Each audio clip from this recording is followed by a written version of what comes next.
दुगनी हो जाती है, क्यों दुगनी ना हो, जबकि फरमाया जा रहा है हमने आसमान को बनाया है और हम इसे वुसअत दे रहे हैं। जिसको अल्लाह अज़्ज़ व जल वुसअत दे रहा हो उसे कौन रोक सकता है। स्टीफन हॉकिंग अपनी किताब के अंदर लिखता है, कायनात की वुसअत की दरियाफ्त 20वीं सदी की अजीम तरीन दरियाफ्तों में से एक है कि कायनात फैल रही है। इस बात की दरियाफ्त जो है 20वीं सदी की अजीम दरियाफ्तों में से एक बहुत बड़ी दरियाफ्त है, मगर कुरान मजीद में इसकी तरफ रहनुमाई उस वक्त से है जब टेलीस्कोप भी इजाद नहीं हुई थी। गैर मुस्लिम साइंसदान है मानने पर मजबूर हो गया है कि कुरान पाक के अंदर कायनात की वुसअत की बात उस दौर में की जा रही है जब टेलीस्कोप भी इजाद नहीं हुई थी। उस दौर में फरमाया जा रहा है कि हमने कायनात बनाई है और हम इसे वुसअत देने वाले हैं, वुसअत दे रहे हैं। आप अंदाजा लगाइए, ये तो कायनात की बातें थी कि आयत मुबारक के अंदर सही अल्फाज हैं जो कि साइंस जिनको साबित कर रही है। हमने इस्लाम को साइंस से साबित नहीं करना, बल्कि इस्लाम के जो नजरियात हैं वो ठोस हैं, मुसल्लम हैं।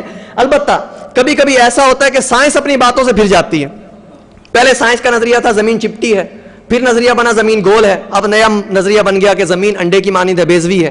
तो साइंस के नजरियात तो यूं आगे पीछे होते रहते हैं, मगर मुसलमान के लिए सबसे ऑथेंटिक जो सोर्स है वो क्या है? कुरान पाक। बस कुरान पाक में जो फरमा दिया गया वो एक मुसलमान के लिए सबसे हतमी गुफ्तगू है। इसके बाद एक और गुफ्तगू कर लेते हैं, अपने सूरज पर भी आ जाते हैं। सूरज के मुतालिक अल्लाह अज़्ज़ व जल ने कुरान पाक में इरशाद फरमाया, वश्शम्सु तजरी लिमुस्तक़र्रिन लहा, और सूरज चलता है अपने एक मंजिल की तरफ, अपनी मंजिल की तरफ चलता है। ज़ालिका तक़दीरुल अज़ीज़िल अलीम, ये हुक्म है जबरदस्त इल्म वाले का। आज से 14 साल पहले लोग सोचा करते थे कि अल्लाह अज़्ज़ व जल ने इरशाद फरमाया सूरज एक मंजिल की तरफ जा रहा है, हमें तो रोजाना वहीं का वहीं नजर आता है। हम देखते हैं मशरिक में होता है, शाम को देखते हैं मगरिब में होता है, सूरज तो वैसे का वैसे है। फरमाया जा रहा है कि सूरज अपनी मंजिल की तरफ जा रहा है। इसमें एक और तरफ बात है, यहां पर लफ्ज इस्तेमाल हुआ है मुस्तकर। साहिब इल्म बैठे हुए जानते हैं मुस्तकर इसमें ज़र्फ का सीगा है। ज़र्फ के अंदर 2 माना होते हैं, एक मकान का, एक जमान का। अगर मकान का माना लें तो माना यह होगा सूरज अपनी मंजिल मकसूद की तरफ जा रहा है। अगर जमान का माना लें तो मतलब यह होगा सूरज अपने हतमी इख्तिताम के वक्त की तरफ जा रहा है। और दोनों माना ठीक है, कुरान पाक के दोनों माना साइंस की रूह से ठीक है। सूरज अपनी मंजिल की तरफ जा रहा है, किस तरह सुनिए। बहुत मशहूर डॉक्टर गुजरे हैं, डॉक्टर मोरिस बुकाय, मुसलमान हो गए थे ये अपनी किताब बाइबल कुरान एंड साइंस में लिखते हैं, सूरज मजमाउन नुजूमुल जास, इस सितारों का एक झुरमुट का नाम है। इसमें वाक़े एक मकाम जिसको सोलर एपेक्स का नाम दिया गया है, सूरज उसकी तरफ दौड़ता जा रहा है। सूरज उस मकाम की तरफ दौड़ता जा रहा है और उसके दौड़ते जाने की स्पीड कितनी है? 12 मील फी सेकंड। 12 मील फी सेकंड। आज से 14 साल पहले का जरा तस्वुर कीजिए, जब कोई शख्स यह कहे कि सूरज दौड़ता जा रहा है अपने ठिकाने की तरफ, कितना अजीब लगता होगा। मगर आज साइंस ने यह बात साबित कर दी है कि अल्लाह अज़्ज़ व जल ने जो फरमाया एक एक हर्फ ठीक है। सूरज अपनी मंजिल की तरफ वाकई दौड़ता जा रहा है, वो मंजिल है सोलर एपेक्स। दूसरा माना है सूरज अपने आखिरी वक्त की तरफ दौड़ता जा रहा है, सूरज अपने आखिरी वक्त की तरफ दौड़ता जा रहा है। इस माने को देखते हैं, गौर कीजिए। कार्ल सेगान अपनी किताब के अंदर लिखता है कॉस्मोस कि सूरज को पैदा हुए तकरीबन 4.5 अरब साल हो चुके हैं।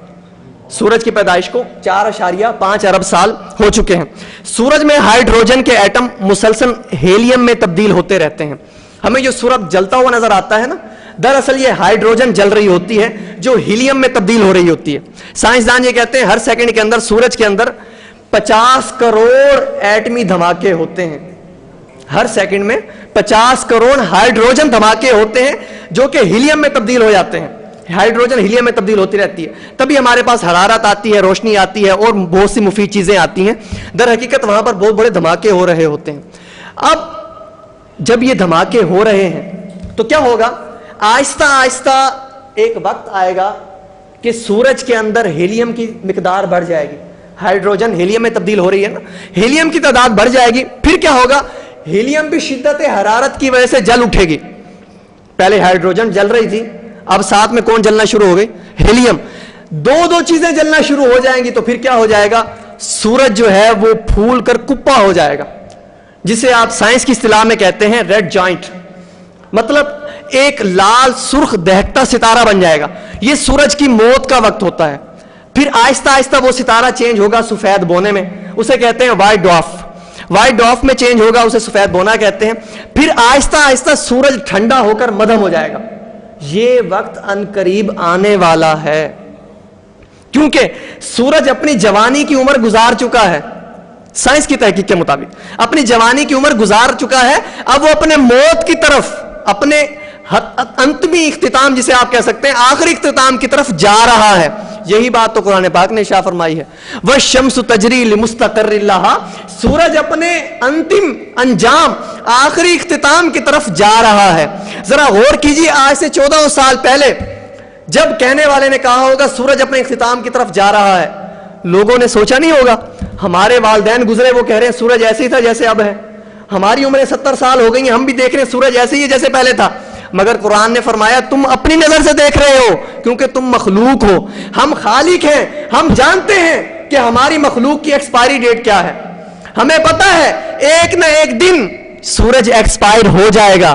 لہٰذا ہم تمہیں ایک تنبیہ کر رہے ہیں کہ سورج اپنے انجام کی طرف جا رہا ہے، ان قریب ختم ہو جائے گا. اور اسی کی طرف اشارہ فرمایا اذا الشمس کورت. یاد کرو جب سورج بے نور ہو جائے گا، یاد کرو جب سورج بے نور ہو جائے گا. اور ستارے کی موت ہوتی ہی ایسی ہے کہ وہ بے نور ہو جاتا ہے.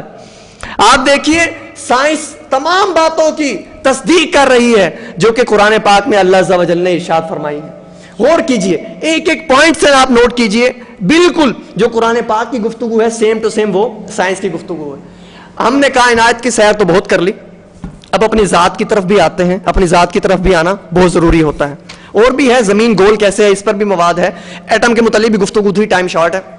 اب دیکھیے، اب اپنے جسم کی طرف آتے ہیں. آپ نے اپنی انگلیاں تو زندگی میں بار بار دیکھی ہوں گی، آج اس کے متعلق سنیے. ماں کے پیٹ میں حمل کے چوتھے مہینے بچے کی انگلیوں پر یہ نشانات ظاہر ہونا شروع ہو جاتے ہیں. یہ جو انگلیوں پر نشانات ہیں، لائنیں، فنگر پرنٹس، یہ ظاہر ہونا شروع ہو جاتے ہیں. اور پیدائش سے لے کر مرنے تک یہ نشانات نہ مٹتے ہیں نہ تبدیل ہوتے ہیں. یہ نشانات نہ مٹتے ہیں نہ تبدیل ہوتے ہیں. دنیا کے اندر کوئی بھی دو لوگ ایسے نہیں ہیں، کوئی بھی دو افراد ایسے نہیں جن کے فنگر پرنٹس آپس میں میچ کرتے ہوں. قطعاً میچ نہیں کرتے، ہمیشہ مختلف ہوتے ہیں. اس بات کی دریافت کب ہوئی تھی؟ 1880 کے اندر ایک انگریز سائنسدان گزرا ہے جس کا نام ہے ہنری فالٹس. اس نے یہ بات دریافت کی تھی کہ انسان کی جو فنگر پرنٹس ہیں یہ انمٹ ہوتی ہیں، مٹتی بھی نہیں ہیں، اور ان میچ ہوتی ہیں، ایک دوسرے کے ساتھ یہ میچ بھی نہیں ہوتی. جب اس نے یہ دریافت کی اور اس نے یہ کہا کہ جب ہم کسی چیز کو چھوتے ہیں ہمارے فنگر پرنٹس اس پر رہ جاتے ہیں، تو اس چیز کو پولیس نے لیا اس دور کی، اور انہوں نے 1884 کے اندر ایک قتل کا مقدمہ دائر ہوا. اس قتل کے مجرم کو فنگر پرنٹس کی بدولت پکڑ کر سزا دی 1884 کے اندر. جب یہ سزا ہوئی ایک قتل کے مجرم کو، پھر لوگوں پر واضح ہوا کہ ہماری انگلیوں کے نشانات فضول نہیں ہیں، یہ تو بڑے کام کی چیز ہے. اس سے تو ریکی ہو سکتی ہے، ٹریکنگ کا سسٹم ہو سکتا ہے، لوگوں کو پکڑا جا سکتا ہے، مجرموں کو سزا دی جا سکتی ہے. پھر لوگوں کو اہمیت ثابت ہوئی کن کی؟ ان انگلیوں کی. کب ثابت ہوئی؟ 1884 کے اندر. قرآن پاک نے سیم فنگر پرنٹس کا بیان آج سے 1400 سال پہلے ارشاد فرما دیا. آپ ذرا غور کیجئے سورہ قیامہ کی آیت نمبر 3 اور 4. اللہ عز و جل ارشاد فرماتا ہے، سننے والی بات ہے، اَيَحْسَبُ الْإِنسَانُ أَن لَّن نَّجْمَعَ عِظَامَهُ.